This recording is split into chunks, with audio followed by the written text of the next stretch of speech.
This is KPFA or KPFB Berkeley or KFCF in Fresno.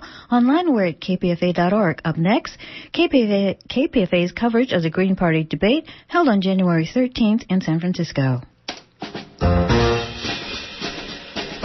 Hello and welcome to KPFA's special broadcast of the first in a series of nationwide debates among Green Party candidates for president. I'm Larry Bensky at Herbst Theater in San Francisco. It's Sunday, January 13th, and the candidates in a few minutes will appear on stage here, 5 of them. There's also a 6th who's made it clear that his middle name right now is not a candidate, but his first and last names you've probably heard before, Ralph and Nader. And we'll find out a little later on what that's about. And we'll also be talking to him during the course of this broadcast. The Green Party is currently on the ballot in some 20 states. And if it intends to get on the ballot in other states, it's going to have to hurry up and start various petition campaigns. It is running, as you might expect, a very small d Democratic race for the nomination. The candidates that you'll hear from today will be voted on by people in various primaries, including here in California on February 5th, alongside the major party candidates, so-called, and other items on the ballot. And they'll also be on the ballot in a number of other states. There'll also be caucuses as well. Nationwide, the Green Party has approximately 300,000 registered people. Here in California, about 1% of the registered voters are now registered as Greens. But the Green Party has been a factor before. It's a factor in local races around the country, where it now has something like 329 locally elected officials. And one of those is with us here today. He actually is not, I believe, currently an elected official, but he certainly was in the past when he was on the Santa Monica City Council for how many years, Mike? 8 years and 2 years as mayor. And 2 years as mayor. His name is Mike Feinstein, and he was one of the earliest members and organizers of the Green Party. Welcome once again to KPFA and Pacifica. Thank you, Larry. And also joining us is someone else who has been in the electoral arena for many years, going back, how many decades now, Wilson Riles? Well, it's at least 30. At least 30. He served a number of terms on the Oakland City Council. 6 terms or 5 terms? What was it? 5. 5 terms on Oakland City Council. He ran for mayor of Oakland. He's also been a school official, principal, and an educator. And he's now an activist in the Green Party, as he had been many, many years ago in the Democratic Party around the time that Ron Dellums was running an insurgency campaign in Berkeley for Congress. Ron Dellums, who now, of course, is mayor of Oakland. Wilson Riles has the same name as this distinguished father. Wilson Riles Sr. was the first, and if I'm not mistaken, only African-American ever elected to statewide office in the state of California. Well, that's right. And Mervyn Dimerly was appointed and then ran and lost the election. Right. Your father was superintendent of schools. State superintendent of schools. Right. Well, welcome both of you very much here today. You're uniquely qualified, I think, to put what's going on here today in some sort of perspective. Let me start with you, Mike Feinstein. The Greens have not really grown a lot in this country, somewhat, but not a lot. When I was anchoring in one of the initial debates from George Washington University, I can't remember if you were there, in 1996, about founding the Green Party, should it run someone for president. The big debate then was, should we run someone for president? If we do, should we run to win? And if we don't, how do we build, or if we do and don't, how do we build a party? Well, here we are, 12 years later. I imagine we're going to have something of the same debate here. What's your take on what's happened to the Greens over the last 12 years?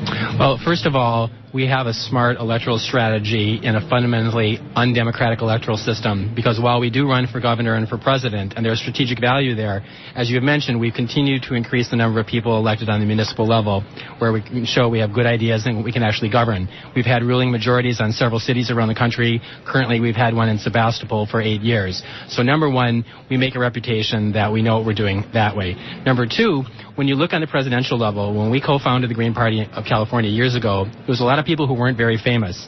And we said to ourselves, is there going to come a day where national significant progressive leaders in the United States actually are willing to self-identify as Greens? The fact that Nader did it in 96, the fact that Cynthia McKinney did it now, the significance of that can't be overstated. It took us many years to build on the local level, to get ballot status, to have that kind of sweat equity, so that there would be a vehicle for significant national folks to come along. The other thing I would mention is when we're running these higher profile races, when you look at the demographics of the votes that we get, people like Nader in past elections and Camejo, for example, when he's run for governor here in California, we tend to get about 8 to 10% of the vote in the 18 to 29-year-old group, and obviously a lower number with higher. The people who are 50, 60 years old have been used to voting for other parties for their entire life, and you're not going to change the system trying to convince people to break lifelong patterns. However, when you look at the demographic change of the electoral system in this country, people who are registering for the first time now are either going to decline the state or they're registering green or voting green in much higher numbers.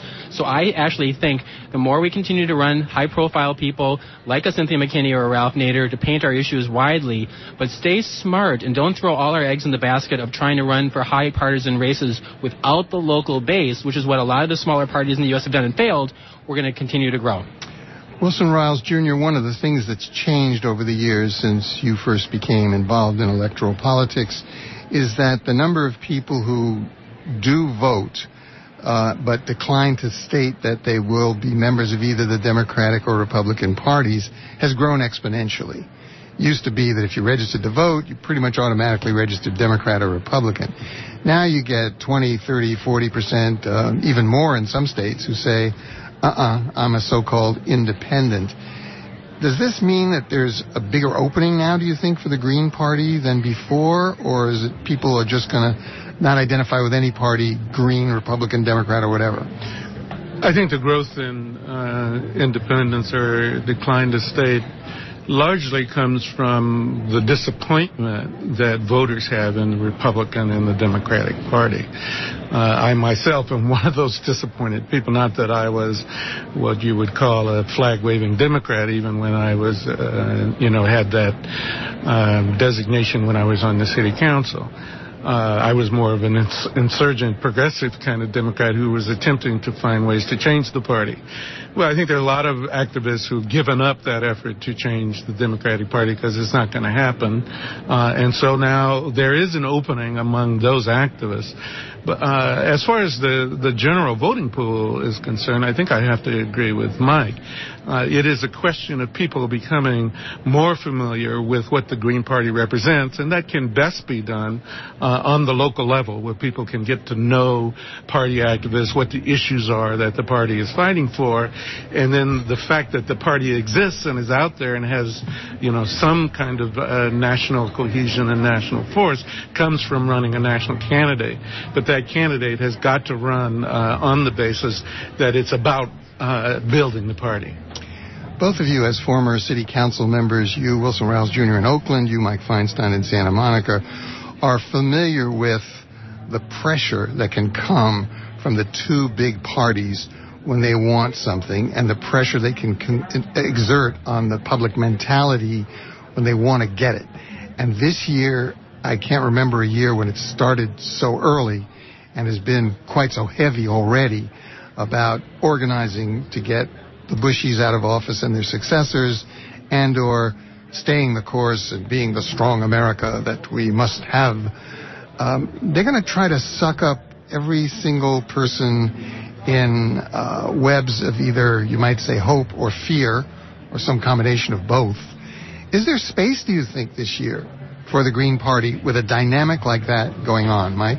Well, one of the things that we've seen in each presidential election is we have a turnout of maybe 50%, maybe 60%, depending on the state. So already there's a space of 40 to 50% of the people who feel that either the fear or the false hope doesn't represent them. And I think that's a lot of the place where we're going, trying to talk about issues that will appeal to those people. That game has been played for a long, long time, essentially. Successful. Well, I think that it's declining in terms of its success. That's one of the reasons why I think people are moving out of the Democratic Party, and that even though a lot of folks, including a lot of us, would like to see Bush out of office, I don't think that many people are convinced that the Democrats are going to do that much better when they're in office. If you hear what their candidates are saying about the war and a number of other issues, they are not responding to the wishes of the people. You're co-founder of a recently formed Greens of Color group. What do you say to young people, and there are many, who are really exercised and energized by the Barack Obama campaign and think he is it. Well, what I say is that it's past time for firsts, particularly for the African American community, but also for any community. If you look at the history of firsts, particularly getting elected to office, the color of the skin may change, but the politics is often no different. And so there is no benefit to the African American community, there hasn't been, from first getting in office. And I think if you look at what Barack Obama is talking about, you'll find pretty much the same thing. And I think young people are thinking, at least the ones I'm talking to, are thinking a little deeper than we did in the past. It's not just a question of identity politics, it's a question of the kind of politics that's going to benefit your community as well as other communities. Mike Feinstein, in the Los Angeles area, where, of course, you are mayor of the city of Santa Monica, there are many pressing issues on people's minds. One of them you would think would be a natural for the Greens, and that is the environment, because there is nobody who knows better than a person who lives in Los Angeles what can happen when the environment gets smashed. It's okay. I'm from Southern California. I don't mind coming up here and getting hit. That's all right. Well, but no, you're from West. You're on the west beachfront. side. Yeah, I'm beachfront. That's you true. can at least breathe on most days. It's true. But seriously, the question of environmentalism and Los Angeles has been on a lot of people's minds, a lot of people for years. Tom Hayden, for example, has been very, very good about that when he was in and out of the legislature, and many others as well. Mike Davis has written about it eloquently. Shouldn't this be an area, Los Angeles, for example, where the Greens have a natural base and should be growing, and should have members by now on the LA City Council and should be elected to the State Assembly? Well, two things.